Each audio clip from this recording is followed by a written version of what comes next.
Hi friends, D3 ക്വിസിലേക്ക് ഏവർക്കും സ്വാഗതം. നമ്മുടെ ചാനലിൽ ഇന്നു മുതൽ പുതിയൊരു പ്രോഗ്രാം ആരംഭിക്കുകയാണ്.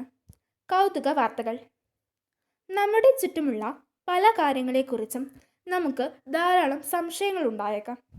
അത്തരം സംശയങ്ങൾക്കുള്ള ഉത്തരങ്ങളാണ് കൗതുക വാർത്തകൾ എന്ന വീഡിയോകളിലൂടെ ഞങ്ങൾ നിങ്ങളിലേക്ക് എത്തിക്കുന്നത്. നിങ്ങൾക്ക് ഈ വീഡിയോ ഇഷ്ടമാവുകയാണെങ്കിൽ ലൈക്ക് ചെയ്യുക, ഞങ്ങളുടെ ചാനൽ സബ്സ്ക്രൈബ് ചെയ്യുക, മറ്റുള്ളവർക്കും ഇത്തരം അറിവുകൾ ലഭിക്കുന്നതിനായി ഷെയർ ചെയ്യുക. നമുക്ക് വീഡിയോയിലേക്ക് കടക്കാം. തേങ്ങയ്ക്കുള്ളിൽ തേങ്ങാവെള്ളം വന്നതെങ്ങനെ? സസ്യങ്ങളിൽ വിത്തുണ്ടാകുമ്പോൾ തന്നെ വളരാൻ ആവശ്യമായ ഭക്ഷണവും അതിൽ രൂപപ്പെട്ടിരിക്കും. ഈ ഭക്ഷണം എൻഡോസ്പേം എന്ന ടിഷ്യുവിലാണ് ശേഖരിക്കപ്പെടുന്നത്. കശുവണ്ടിയിലെ പരിപ്പും നെല്ലിലെ അരിയുമൊക്കെയാണ് ഈ ഭക്ഷണം. വിത്തുകളുടെ രൂപീകരണ വേളയിൽ എൻഡോസ്പേം ദ്രാവകാവസ്ഥയിലായിരിക്കും. തേങ്ങ എന്ന സസ്യവിത്തിൻ്റെ രൂപീകരണത്തിലും എൻഡോസ്പേം ദ്രാവക രൂപത്തിലായിരിക്കും. ഈ ദ്രാവകത്തിൽ അടങ്ങിയിട്ടുള്ള ന്യൂക്ലിയസുകൾ വളർച്ചയുടെ ഘട്ടത്തിൽ ഒരറ്റത്തായി അടിഞ്ഞുകൂടി തേങ്ങയുടെ വെളുത്ത നമ്മൾ ഭക്ഷിക്കുന്ന ഭാഗമായി തീരുന്നു.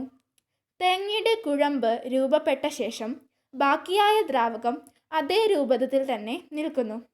ഇതാണ് തേങ്ങാവെള്ളം. അടുത്തത്, നീലത്തിൽ മുക്കിയാൽ വെളുത്ത തുണികളുടെ തിളക്കം വർദ്ധിക്കുന്നത് എങ്ങനെ? നീലത്തിൽ ചില പ്രത്യേക വർണ്ണങ്ങൾ അടങ്ങിയിട്ടുണ്ട്. ഇവയ്ക്ക് സൂര്യപ്രകാശത്തിലെ അൾട്രാവയലറ്റ് രശ്മികളെ ആഗിരണം ചെയ്ത് അവയെ നേരിയ നീല നിറമുള്ള ദൃശ്യപ്രകാശമാക്കി മാറ്റാനുള്ള കഴിവുണ്ട്. തുണിയിൽ നീലം മുക്കുമ്പോൾ നീലത്തിൻ്റെ അംശം തുണിയുടെ ഉപരിതലത്തിൽ പറ്റിപ്പിടിച്ചിരിക്കുകയും അവ സൂര്യപ്രകാശത്തിലെ അൾട്രാവയലറ്റ് രശ്മികളെ ആഗിരണം ചെയ്ത് അവയെ ദൃശ്യപ്രകാശമാക്കി മാറ്റുകയും ചെയ്യുന്നു.